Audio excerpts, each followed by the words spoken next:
Good morning, all. Oh, okay, morning. How's everybody doing? Wearable.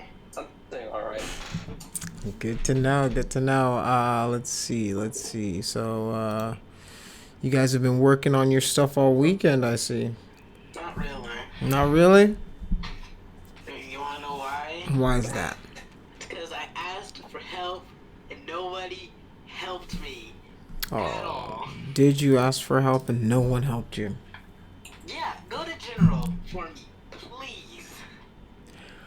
Okay, so I saw that some of you guys were asking for help over the weekend, and I had two options: jump in and save you, or I could let you learn something and figure it out yourself, because there's not going to be anybody that's going to give you the answers in the real world, right?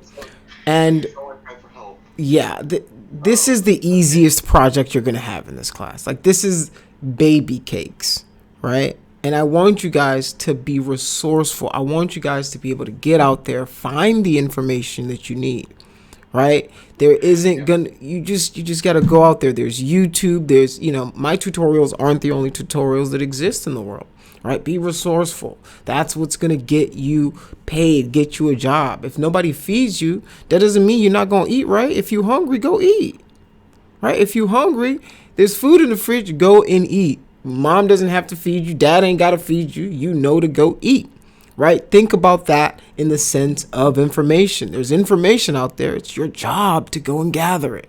Right, go out there like a little squirrel, gather those information nuts and stuff, and store them up so you can use them. Right, so I don't want to jump in and save you guys every time. You guys aren't going to learn anything. Talk to each other, right? You guys have, people. I saw people that had finished it, so talk to those guys, right? Be resourceful. Daddy isn't gonna come in and swoop in and save people every time, right? So let's be more resourceful, guys. And to the guys who finished it and got it done, that's awesome, right? Like, you did the entire process. Like, the idea for this first one isn't for it to be perfect. It's for you to get the process down, right? It's a coin, right? What happens when we get into like a camera or a character? Like, what happens when that happens? You're not gonna be like, oh, what do I do? This is a coin. This is literally a cylinder with a rectangle in the middle. That's all it is. That's all it is. It's just a circle with a rectangle in the middle, right? Don't let this little thing hold you up, right? So you guys need to start, understanding to just get out there and get that information for yourself, right? It's all out there. All right. So let's move on. Let's move on. Let's check out your threads. Let's check out your threads. All right, Mr. Alvia, how's it going? Yes, I'm doing a pretty okay. Mm-hmm. Considering that I was able to actually make some good progress after I troubleshooted all of my problems from last week. Okay. Okay. Good stuff, man. I like it. I'm digging what I'm seeing here. Can you guys see what I'm seeing, or are you guys not seeing that right now? All right. Oh, now we can. All right. Now you guys can. All right. This is cool. I dig it. I dig it. All right. So let me copy. Unfortunately, it's heavily compressed because the original file was too big. Yeah, I would imagine so. Unless we have like the ultimate edition of Discord, we can't post more than like 200 megs or something like that. So, another thing is like right here, let's go into here. Let's see if I can paste this in here. The compressed version has a lot of noise. Yeah, it does have a lot of noise, so I'll understand that. But whenever you post it to ArtStation, let's it'll be better and uncompressed. So another thing when I want to talk about your composition is you want to start thinking about how you're using your positive and negative space, right? Like, let's look at all this space right here that's unused. Right? There's a lot of space right there that's just unused space that's just not doing anything. This is your image right here. If this is your image, why don't we just, why don't we grab it, right? Whatever your camera is, and then center it, right? So that's like right here. So it's better to have a little bit of negative space on top and bottom versus a bunch on top. Yeah. There might be some times when but when you're presenting something like this, you want the audience to get, a nice center shot of what's going on. And I would prefer this because now my eye goes right here, right? The lines that it's leading me out and then, back in, right? So I'm doing this, right? That's what your lines are drawing my eye to do. And that's what, that's good composition, but it would be better off, right, if you led the eye with that. So that's another thing that I'd like to see you guys start utilizing. So let me see. Let me draw some so that, so your eye leads that way, then that way, then we go out that way, right? So leading lines. All right, cool stuff. All right. So no Mr. Jimenez or no Dante. Okay, no Manuel. Mr. Hong Kong Jordan. All right. Yeah. What's up, Jordan? How's it going? I was gonna work on the coin and make it, have color and all that jazz. But my computer had a consistent problem with the page faulting. So I had to send it into a shop, and then I just got it back yesterday. Okay. So then I've been reinstalling everything. Okay, sounds good. All right. This is a decent start. Like next time you do the render, let's make the render bigger, right? You see, I just talked about how we're using negative space, so. Yeah, I was working on that, and then it just wouldn't grow, and I was like, okay, here, just have it. Yeah, okay. Well, cool. Well, at least thanks for posting your current status, and just keep us updated as to what's going on with your computer and stuff, all right? Yeah, definitely. All right, thank you. All right, cool. Okay, Cisco. All right. One thing I don't like is this gradient background. I dig the idea of what you're trying to do with the grunging it up a little bit, right? You're taking it to that next level. But you can still keep it shiny. This stuff is looking good.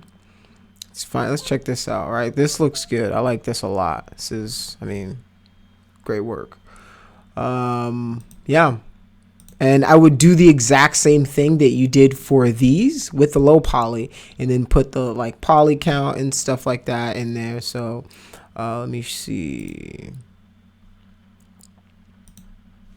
So if you go to my profile, let's go to the coin. So I would do something along the lines of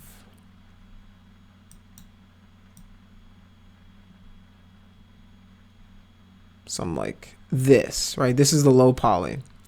So do something along the lines, the same thing that you did for the high poly, do the same thing for the low poly, right? So this is like a mid poly, and then this is like a super low poly. So this is like the poly count of this is 64 polys, 124 tries. This is 772, and this is a try count of 1544. So the idea is that you can see how much smoother this is. Look at how much information I was able to pack into something that's only 772 polys. Right, this one is 64 polys, and it looks pretty similar, right? You start noticing those geometry hits a little bit right there, but other than that, it's a pretty decent for 64 polygons. That's it's pretty good. So I want you guys to kind of take that similar motif that you've got going right here and add it to your low poly. All right, good stuff, Francisco. I don't know to render it or not. Yeah, you need to render it. You're gonna need to render it, but you'll render it out of ArtStation, and I can show you guys how to do that as well. I'll upload that video. I think there should be a video of how to do it in ArtStation and how I render it out. But if it's not there, I'll make a personal video for just rendering out of Arts or Substance Painter. All right, good stuff, Francisco. All right, Alexis, the Stormtrooper. This looks good. I thought you fixed this, right? You fixed this little wobbliness. Is Alexis here? Alright. No, I haven't fixed it yet, but I will fix it by the Okay. Well, then who had the same issue and fixed it? Somebody did that. Oh, okay. Cool. All right, yeah, but you're having this this softness issue right here, and you can easily fix that by adding an edge loop to that connection. Let's get the low poly rolling and posting. This looks good though. Good start, man. All right, Maya later night. Okay. That sounds good. High poly still up. All right, I've been following this, so this is fine. All right, thank you for letting me know. Let's see, had an issue with the rendering, but I got to it. The most part, final product, not too bad. How are you going to judge yourself? Not too bad, not too shabby, guys. I did a pretty good job if I do say so myself. No, that's not your job. That's what I get paid for. All right, so let's check this out. There's no turbo smooth on it, right? I can still see the facets. So you haven't done that aspect of it, right? So definitely go in and just throw a turbo smooth on there. I mean, I like what I'm seeing, right? This is a good start, but you need to throw that turbo smooth on there and finish this bad boy up. Sound good? All right, Mr. Miles. Yes. All right, looking good. Went above and beyond, made some poker chips, I'm guessing. Yeah. I'm not a poker player, but stuff is looking good, man. Cool. The yellow one was like at the start of the day, Mhm. and then I fixed it. As you keep going. Okay. Yeah, and so then I extended my poker chip to white chips and everything. All right. So you did the low poly, you just haven't cast your normals or baked or done anything else other than that.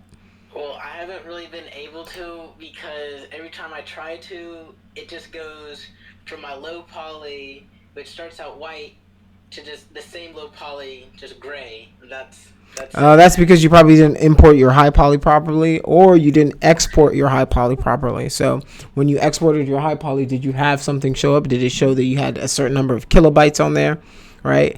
You need to make sure that you need to make sure that your high poly is directly under your low poly. All right. So it actually has to be on top of each other. yes, that's how it works.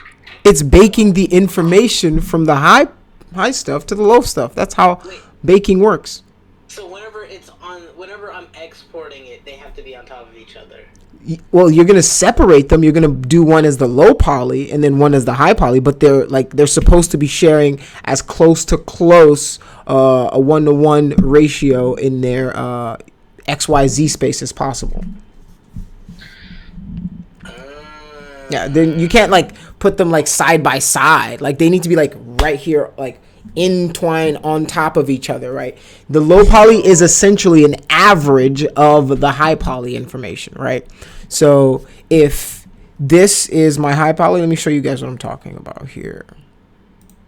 So if this is my high poly, let's close this out.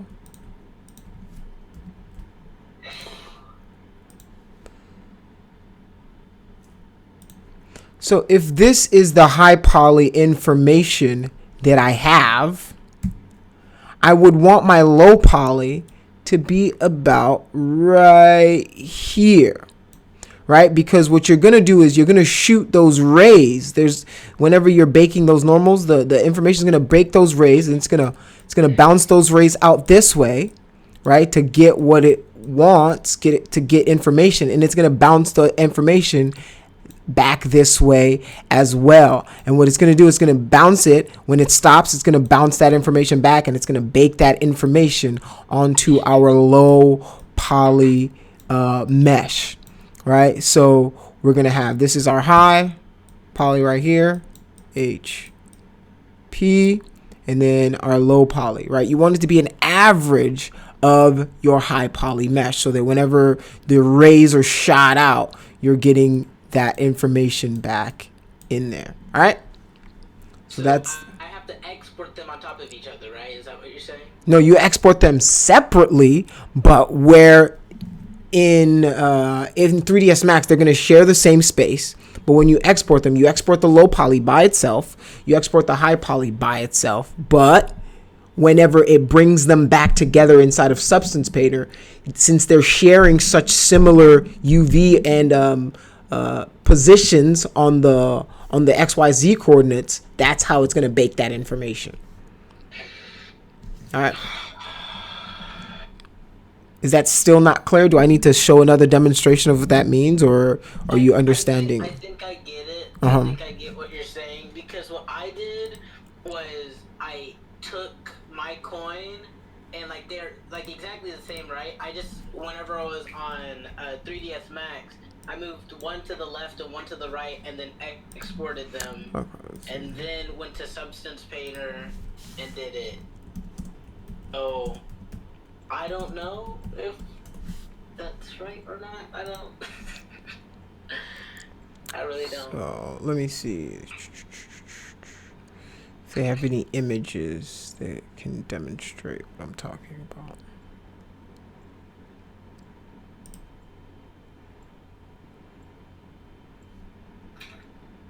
Okay, so whenever you exported your mesh out, were they like this? Yes.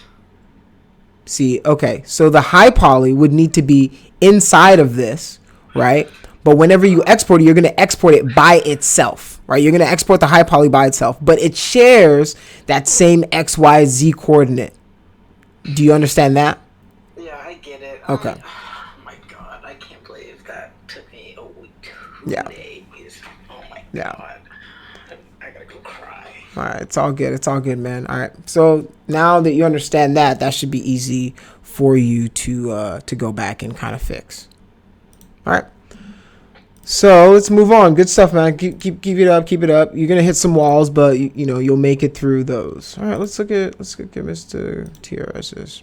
All right, this is cool. The only thing I would do is I would put these two on the same page. That's the only thing I would do. And you've got a lot of white space. Like there's a lot of negative space up here, right? Why is it like right here in this little, let's center this bad boy. Let's make it ginormous, right? You're still unsure. Make definite decisions. This is better, right? This is the center of the composition. We've got something good going on right here. I don't like this light that I'm seeing right here, but other than that, I like how this entire kind of thing is flowing. I got some good contact shadow, a little reflection. It's a little grainy, so you might want to go back and up your samples.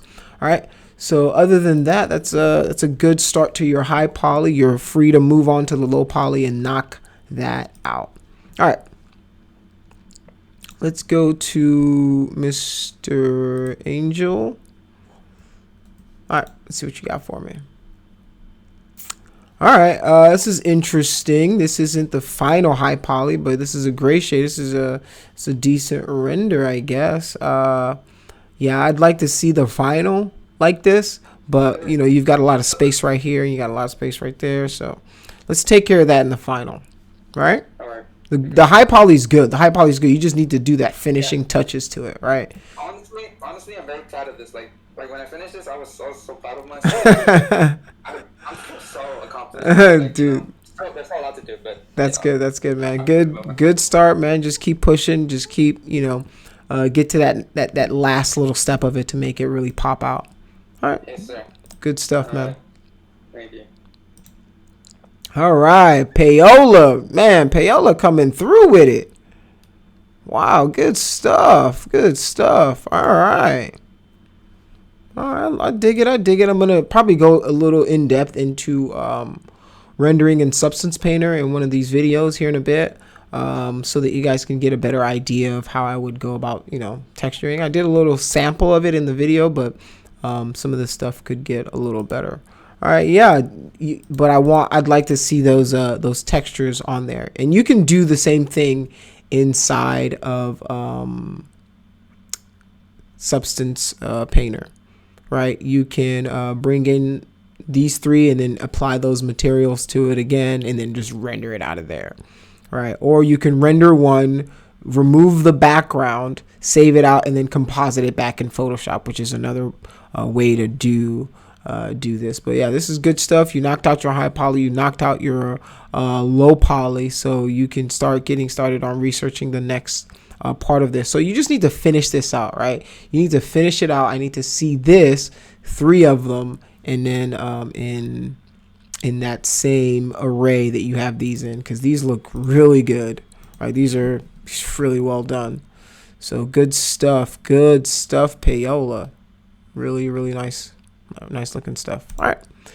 So let's go to Mr. Surge. What you got for me? That looks good, man. That looks good. And I told y'all, I don't like these little snippets y'all be doing. These little snipping tools.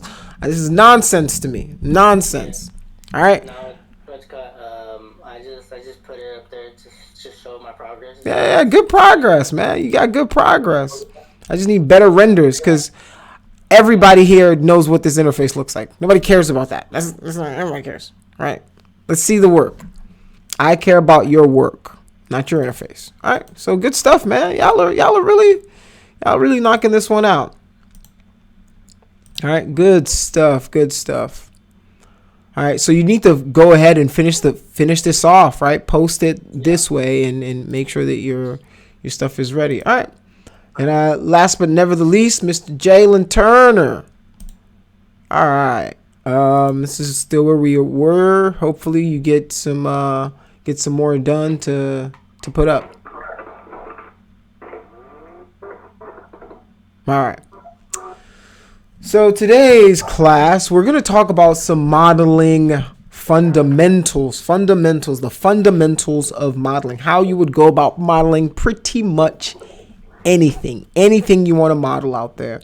I'm going to show you the fundamentals of doing that. All right, so let's jump right into 3ds Max. All right, so in 3ds Max, I have these guys out. These are our standard primitives, and with these shapes, you can pretty much model anything and everything you want, because everything is a combination of very basic shapes that are then embellished on. All right. So, does anybody know what this guy is? A pyramid. Pyramid. What's this guy? Earth. Earth. Water. All spark. Fire.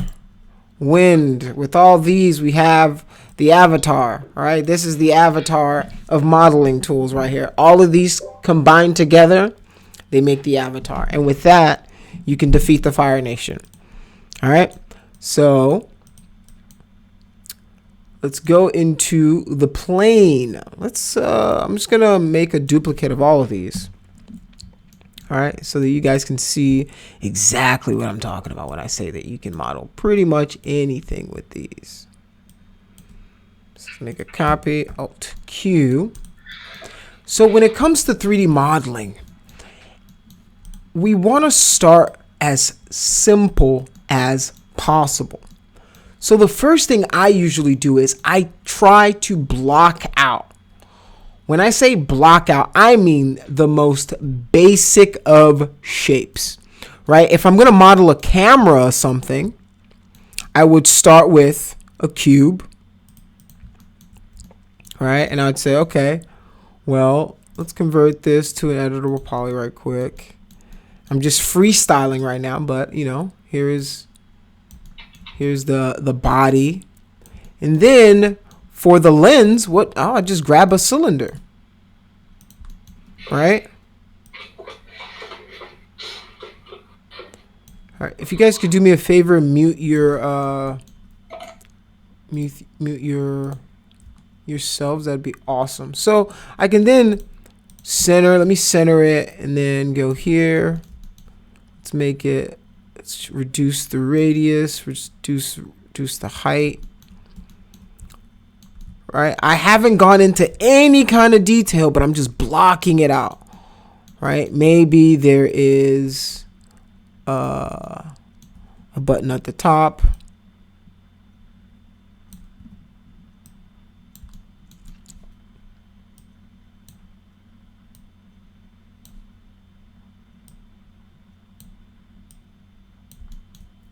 Right?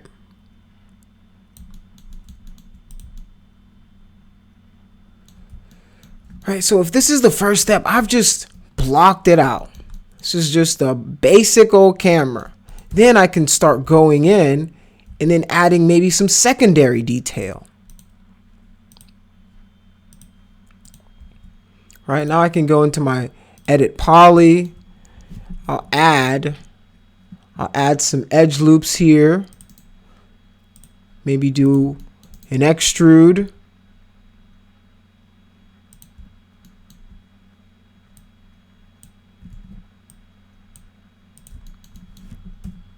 All right, I'm still not going into too much detail yet, but I am getting in some big overall shapes in here.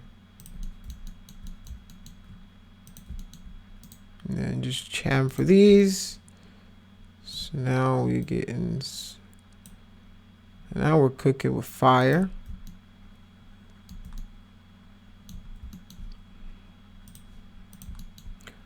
All right, I'm just blocking everything in. Nothing is set in stone yet. Maybe there's another button up here. Let's make this a copy. Let's increase the radius a little bit. All right, this is the little spinny thing that lets you spin the dial, let you turn a day-night cycle or change the exposure or something. Let's add that button to it, and then maybe let's do like a viewfinder. All right, let's do a small viewfinder up here. No, we'll make it a flash. All right, and instead of going into crazy detail, I'm just dragging boxes, right? Dragging and dropping boxes on here. Just scale it down. Right, this is me just rough modeling stuff. All right, we can have a little flash up here. And then I can even just, boop, I'll use this as my viewfinder.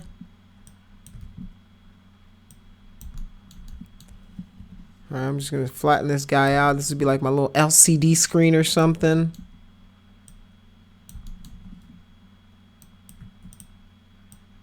And I can just place this guy back here.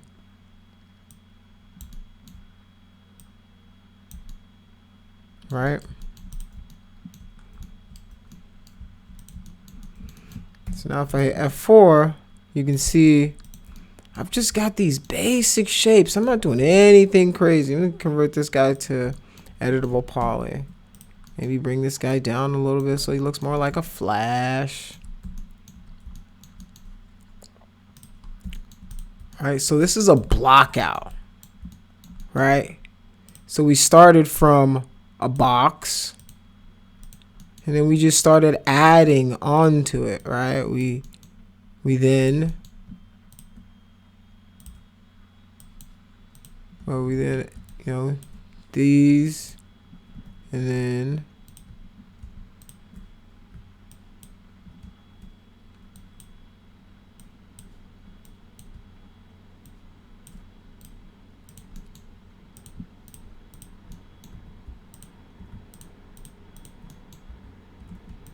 right? So like you're just building it up.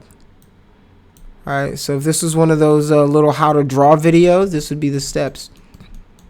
Except sometimes those will just go from like you start here and then you finish with like this marvelous thing that's already done. All right, so all right, we start with a box and then we just keep on going, keep on adding these blocking shapes to it. Right, and then whenever it's time to finish it out, like whenever I want to add more detail, let me convert this guy to an editable poly. Right, then I can start going in, go inset, boom, extrude. Right, let's inset it again, and then we can pull this guy out. And then inset that guy. I'm going to control an X. 1 on the keyboard. Pull this guy out for my lens. And then just chamfer. Let's actually pull this guy to the center like that. And then just chamfer. Hit 2, 3.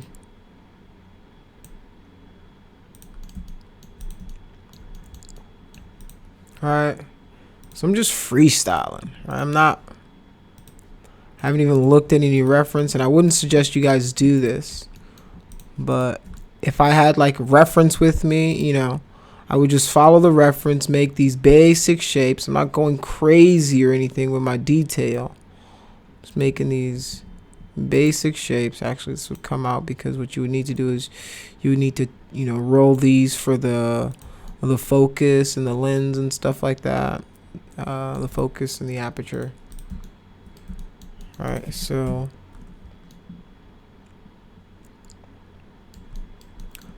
this is the idea of just modeling with basic shapes. We haven't made any fancy shapes. It's just literally boxes and cylinders, boxes and cylinders, boxes and cylinders, right, that we're using to get to somewhere like this. Right, if I wanted to make like a water bottle or something, right, I would start with that guy, convert it to an editable poly. Right, the next step,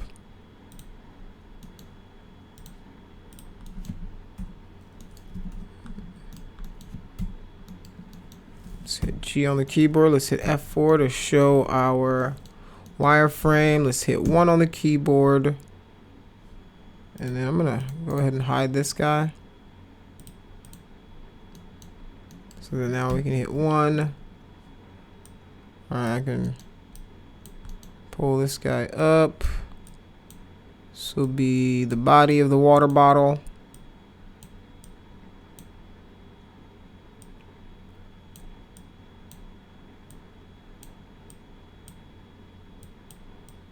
And then squeeze the top. All right. And then we can hit 2. Hit chamfer. All right, this is just one shape, a cylinder that I've used. I haven't gone into any other shapes. All right, so water bottle is pretty much made of cylinders. Just a cylinder that I can,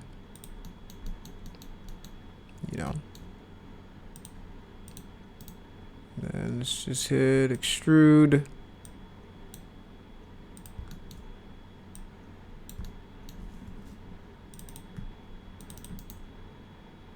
Let's chamfer that. All right, so you guys should be getting the idea, right? With, all right, I can just, then if I want, let's move this guy out a little bit like that. Hold down shift.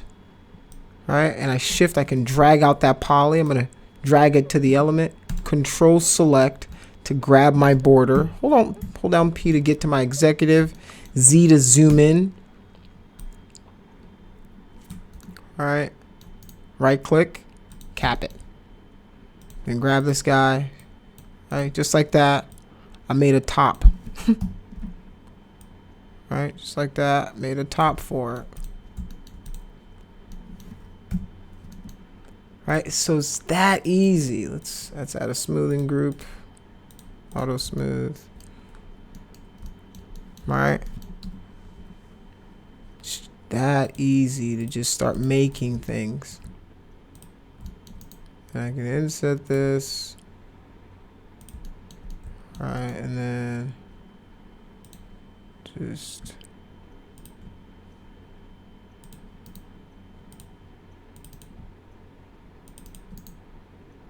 throw a chamfer on here.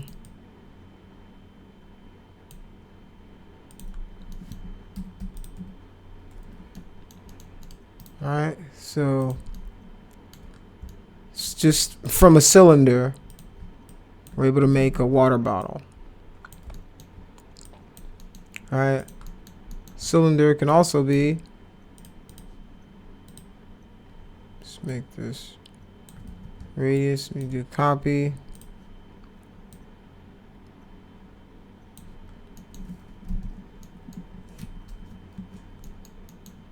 Now you can convert this to editable poly.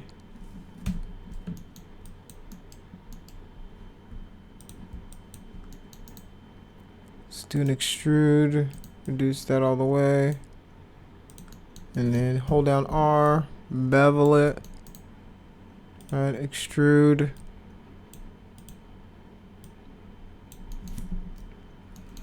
All right, just like that, you can make like a pencil or a pen or, all right, extrude that out.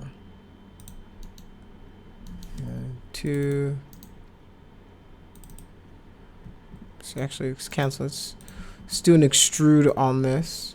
All right, you guys will see what this does. So let's do an extrude. Ooh, that's fancy. All right, and then I just want to extrude it like that. So now I can use this to make my eraser top. And then just chamfer.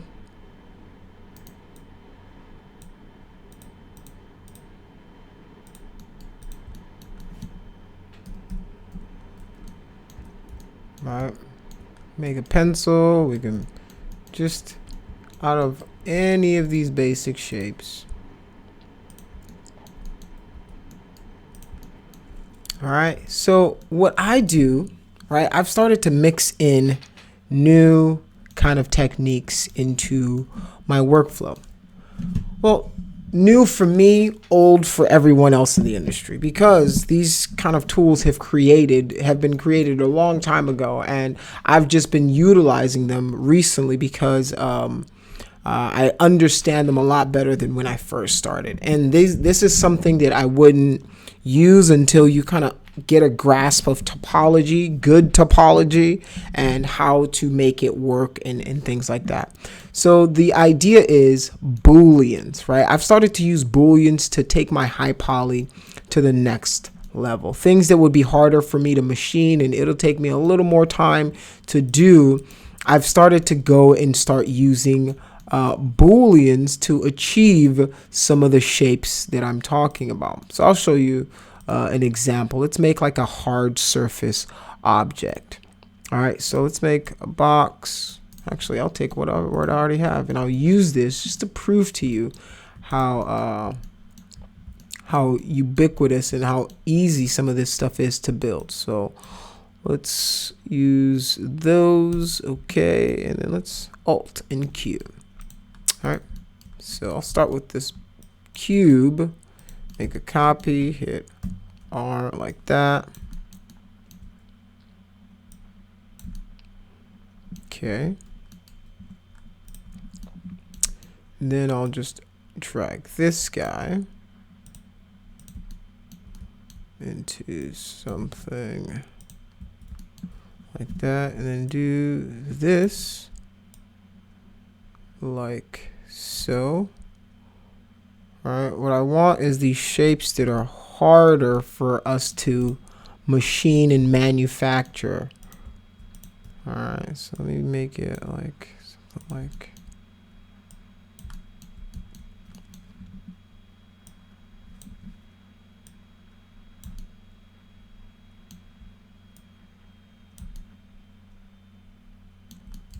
all right.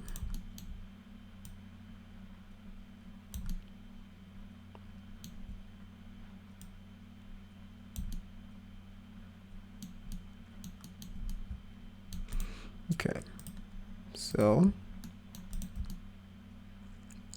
what I usually do actually is, instead of just doing that, I'll convert it to an editable poly, select all of these edges, and I'll just throw a chamfer on it so that I can get a decent chamfer on those sides, like so.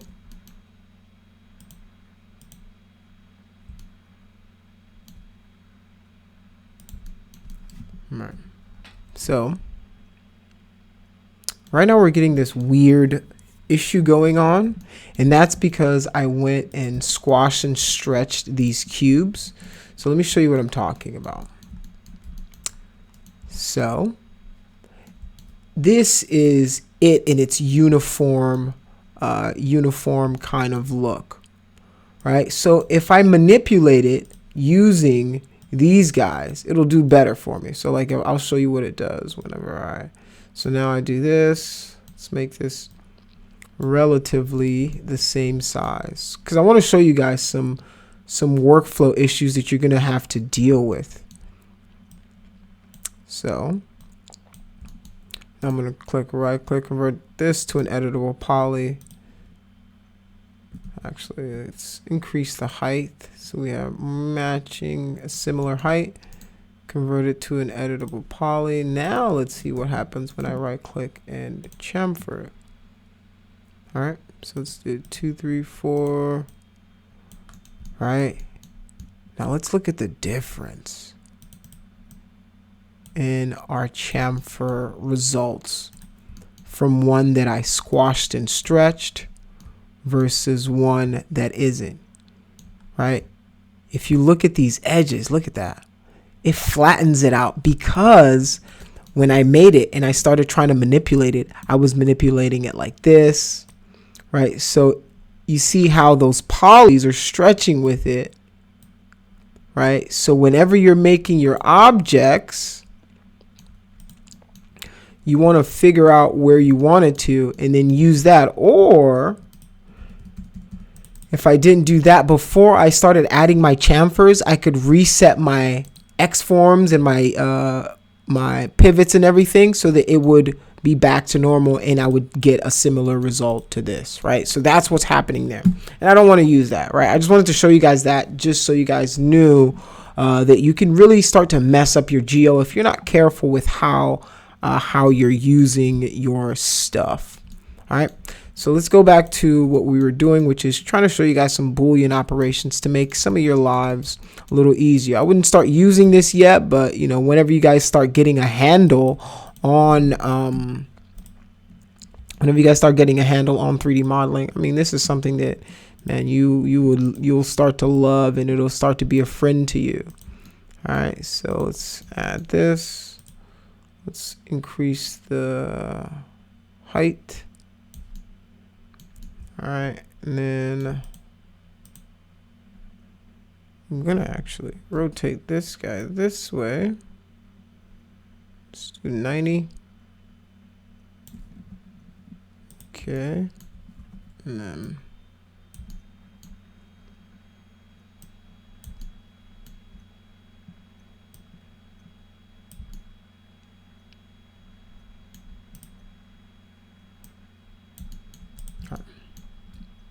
so this is going to be our main operand. So with this, I'm going to increase the let's increase the height segments to like 20, and then let's increase the sides to like 50 or 60 or something. Because when it comes to Booleans, you want a good amount of topology because you're not going to have a lot of chances to edit it after, unless you have something like a quad remesher or Z remesher or something. So you might want to take that into account whenever you're using Boolean. So now I've got my Boolean. To add a Boolean operation, all I would do is I would go into my create panel and I would go into my compound objects, and in my compound objects you'll see that I have this guy called Boolean, and then there's pro Boolean. All right, I use Boolean, and then what it is going to allow me to do is I'm going to add operands. And when it means operands, operands are things that are going to operate inside of your Boolean operation. So these operands, I would call them short for operations. And the operation parameters that you have, the operands, are you can combine them, which is union. You can make them intersect, you can subtract, you can merge, you can attach, and then you can insert things into each other. So let's start adding some operands. So I'm going to add this guy, but instead of union, I don't want it to union, I want it to subtract. Right, so now it's subtracted. Look at that. We've got that cool detail. You guys didn't have to model any of this stuff in. Right, so that's good stuff, and we're going to start doing the same to the rest of these. So now I can start subtracting till I get a shape that I like. All right, so I can just right click this guy, convert it to an editable poly, and boom.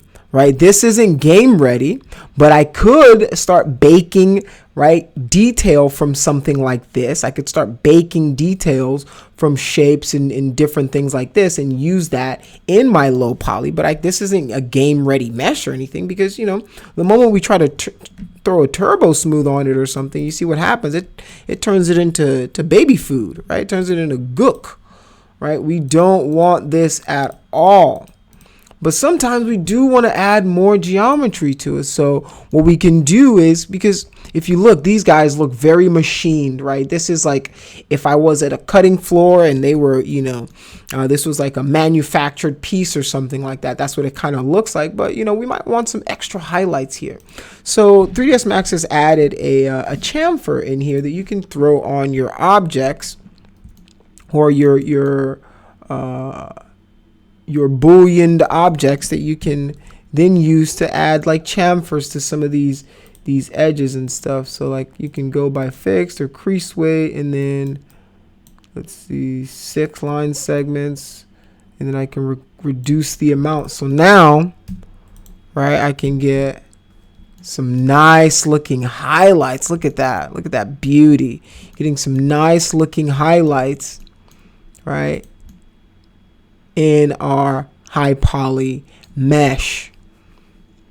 All right, so these are the basics of modeling. These are the fundamental things that you guys should be looking at, practicing, right, to kind of understand how this process works. And if I unhide everything, you can still see I still have all my my operands, right? I can still use these for other things if I wanted to. All right.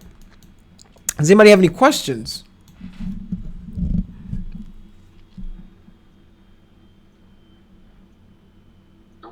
Nope. All right. All right. Cool. Cool. So you guys are starting to see how this stuff starts to this stuff starts to take shape, and how we make more complex objects is we just start small, right? We start from a little bitty box, and then we move along and we start adding our basic primitives and everything to them till we get something that is more detailed, right? You start simple and then you work your way up.